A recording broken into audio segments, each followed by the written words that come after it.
हिमाचल प्रदेश सितंबर-अक्टूबर 2023 में rural olympiad करवाया जाएगा, जिसमें प्रदेश के 40,000 के करीब खिलाड़ी हिस्सा लेंगे।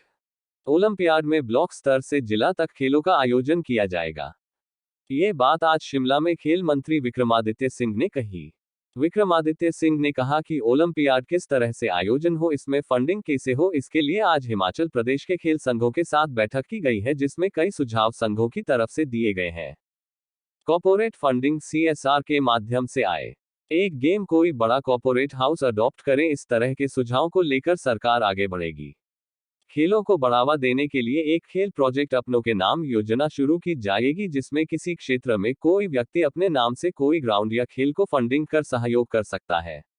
वहीं उन्होंने बताया कि प्रदेश में स्पोर्ट्स मिनिस्टर रिलीफ फंड बनाया जाएगा, ताकि खिलाड़ियों की जरूरत के समय तुरंत मदद की जा सके। पंजाब दस्तक के लिए सुरेंद्र राणा की रिपोर्ट। 20,000 विमेन, इसका अभी हम एक पूरा खाका बना रहे हैं, जिस पे अभी मोटी मोटी चर्चा हमने सभी अपने एसोसिएशन के लोगों से करी है। कौन कौन सी गेम्स को उसमें हमने रखना है, उसके बारे में अभी एक और राउंड ऑफ टॉक्स आने वाले समय में होगा, और फिर उसके बारे में हम एक डिटेल्ड आपको जानकारी आने वाले समय में देंगे। मगर इसको हमने टेंटेटिवली जो है वो सितंबर और अक्टूबर के महीने में हिमाचल प्रदेश के अंदर करवाना है। स्टेक होल्डर्स है, एसोसिएशंस है, उनकी व्यू पॉइंट्स भी इसमें हमने जो है वो जाने हैं। नंबर 1, इंफ्रास्ट्रक्चर को कैसे इम्प्रूव किया जाए, कहाँ से उसके लिए फंडिंग होगी, क्योंकि ये कोई छिपी हुई बात नहीं है कि हम एक मुश्किल फाइनेंशियल दौर से गुजर रहे हैं। इसलिए किस तरीके से उसमें हम ज़्यादा से ज़्यादा फंडिंग CSR के माध्यम से करवा जा सके, कि हम भी जो हमारा कॉर्पोरेट फंडिंग है CSR के माध्यम से हम इसके बारे में मुख्यमंत्री जी से भी बात करेंगे, और एक इसको इम्प्लीमेंट करा जाएगा कि पर्टिकुलर गेम जो है, जितने भी हमारे यहाँ पे, चाहे हमारे सीमेंट के उद्योग खाने हैं, चाहे ऑटोमोबाइल का सेक्टर है, चाहे फार्मास्यूटिकल सेक्टर है, उसका हम एक पूरा खाका बनाएंगे, और उसके माध्यम से एक एक गेम जो है, एक एक कॉर्पोरेट हाउस को जो है उनसे अडॉप्ट करने का निवेदन करेंगे, ताकि आने वाले समय में प्रोफेशनल तरीके से हम गेम्स को जो है वो ऑर्गेनाइज प्रदेश के अंदर करवा सके। स्कीम प्रदेश के अंदर हम शुरू करने का प्रयास कर रहे हैं, एक खेल प्रोजेक्ट अपनों के नाम, जिसमें इंफ्रास्ट्रक्चर को खास करके डेवलप करने के लिए प्रदेश के अलग अलग कोनों में, खास करके ग्रामीण क्षेत्रों में जहां पे आपके इंफ्रास्ट्रक्चर की कमी है, ग्राउंड्स की कमी है, वहां पर जो वहां के कोई रिनाउंड पर्सन्स है, कोई एक्स सर्विसमैन है, या कोई ऐसे फैमिली है जो अपने नाम पे या अपने किसी पूर्वज के नाम पे जिन्होंने कोई शहादत दी है, या कोई इलाके के कोई रिनाउंड पर्सनालिटी है, उनके नाम पे अगर किसी ग्राउंड को अडॉप्ट करना चाहते हैं, तो उनके साथ we will enter into understanding, और उसका जो cost of developing that arena जो है वो लेंगे, और उनके नाम पे उसको हम अलग अलग इलाकों पे रखना चाहेंगे। क्योंकि कई लोगों ने हमको कहा है कि हम मदद करना चाहते हैं, मगर उनको भी कहना कि उसके लिए एक रिकॉग्नाइजेशन चाहिए होती है। इसके लिए हमने एक खेल प्रोजेक्ट अपनों के नाम प्रदेश के अंदर हम शुरू करने का प्रयास कर रहे हैं। एक अलग से जो है स्पोर्ट्स मंत्रालय में स्पोर्ट्स रिलीफ फंड होना चाहिए। आपने देखा, अभी कई मीडिया वालों ने हमसे ये मुद्दा भी उठाया कि कई हमारे ऐसे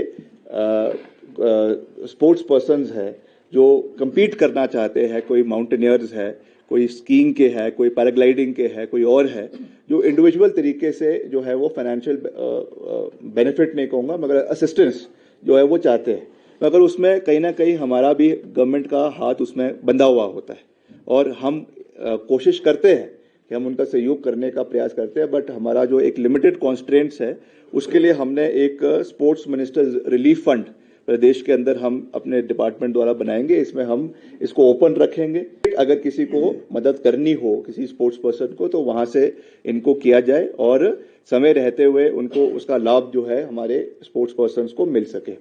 एक ऑप्शन में के चर्चाओं में से कि कई जो हमारे अवार्ड्स दिए जाते हैं, फॉर एग्जाम्पल जैसे परशुराम अवार्ड है, इसमें भी एक इसकी जो सिलेक्शन प्रोसेस है वो बिल्कुल ट्रांसपेरेंट तरीके से होनी चाहिए।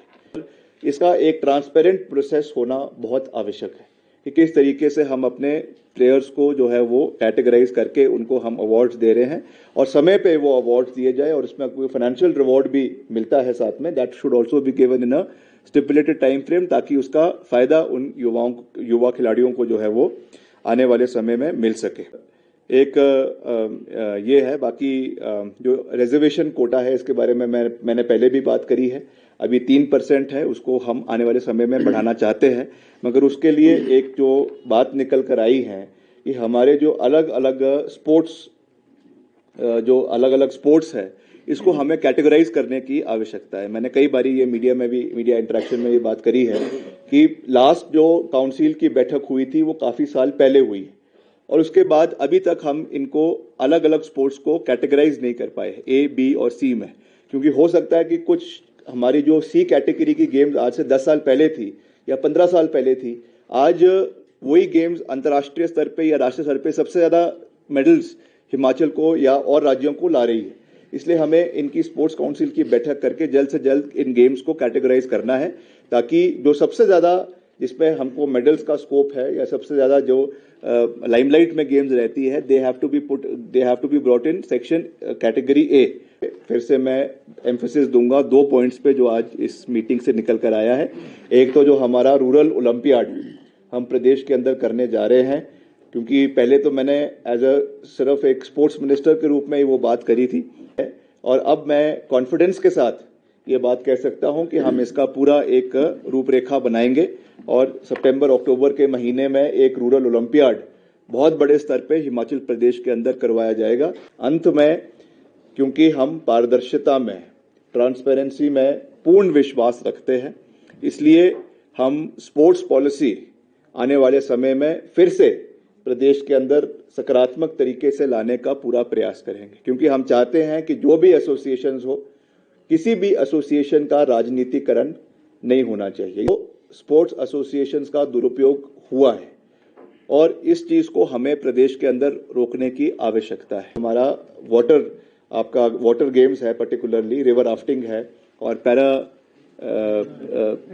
पैराग्लाइडिंग है, एडवेंचर स्पोर्ट्स है। इसके लिए कोई भी रेगुलेटरी बॉडी आज हिमाचल के अंदर नहीं है। आप रूल्स एंड रेगुलेशंस इसकी होनी बहुत आवश्यक है, क्योंकि